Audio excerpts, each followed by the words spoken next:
Assalamualaikum warahmatullahi wabarakatuh. Saya Adi Horul Anwar, perwakilan dari kelas 10 IPA 2. Di sini saya akan membacakan tentang kisah perjalanan Rasulullah Shallallahu Alaihi Wasallam di dalam kisah Isra Miraj. Isra Miraj adalah peristiwa penting dalam sejarah Islam yang mengisahkan perjalanan Nabi Muhammad Shallallahu Alaihi Wasallam. Peristiwa ini diperingati sebagai perjalanan suci Rasulullah sekaligus tanda kekuasaan Allah Subhanahu Wa Taala. Isra adalah perjalanan Rasulullah dari Masjidil Haram menuju Masjidil Aqsa. Sedangkan Miraj adalah perjalanan beliau dari Masjidil Aqsa menuju Sidratul Muntaha. Pada peristiwa ini, Rasulullah berkesempatan untuk bertemu dengan Allah secara langsung. Lalu, bagaimana latar belakang terjadinya Isra Miraj? Peristiwa Isra Miraj terjadi setelah dua orang yang paling Rasulullah cintai meninggal dunia.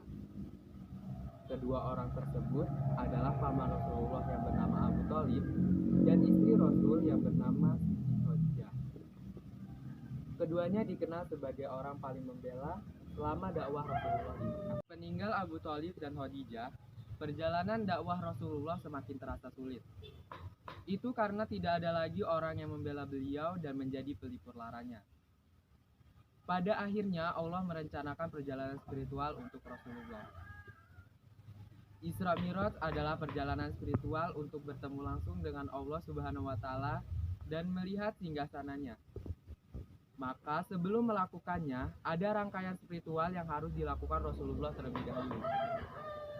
Ritual spiritual dimulai ketika malaikat Jibril, Mikail, dan Israfil turun ke bumi menghampiri Rasulullah SAW di suatu malam. Dengan secepat kilat, mereka membawa Rasulullah ke sumur Zam-Zam di Mekah. Kemudian mereka memperlakukan Rasulullah dengan lembut dan meminta izin kepada beliau untuk membelah dadanya. Selanjutnya, Jibril membasuhi hati Rasulullah dengan air Zam-Zam tersebut. Jibril mengeluarkan wadah berisi iman dan hikmah. Ia menuangkan seluruh isi dalam wadah tersebut ke hati Nabi. Sehingga ilmu hikmah, ilmu yakin, dan Islam telah mengkristal dengan hati Rasulullah. Persiapan sudah selesai. Selanjutnya Rasulullah dibawa oleh para malaikat menuju Sidratul Muntaha menggunakan kendaraan bernama Buraq.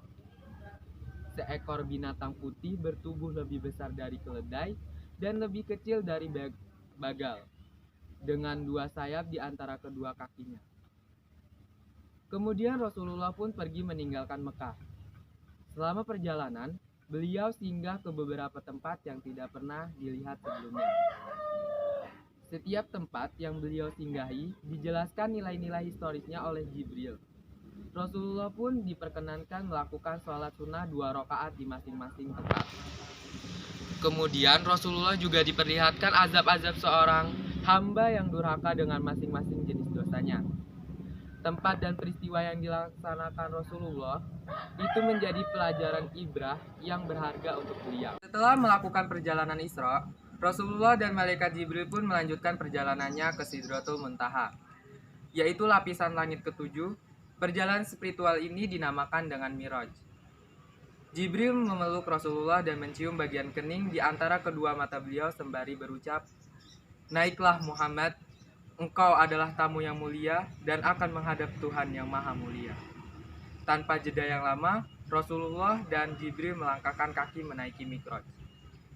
Begitu kedua kaki beliau tepat menginjak tangga yang pertama, tangga itu bergerak naik sendiri membawa Rasulullah dan Jibril terbang menembus awan. Mereka pun melakukan perjalanan menuju langit ketujuh. Di setiap tingkatan langit, Rasulullah menyaksikan pemandangan yang luar biasa. Beliau bertemu dengan para nabi terdahulu bersama pengikutnya yang saleh. Langit demi langit beliau lalui, hingga Rasulullah mencapai puncaknya di langit ketujuh, atau Sidratul Muntaha. Bahkan Jibril tidak dapat melampauinya.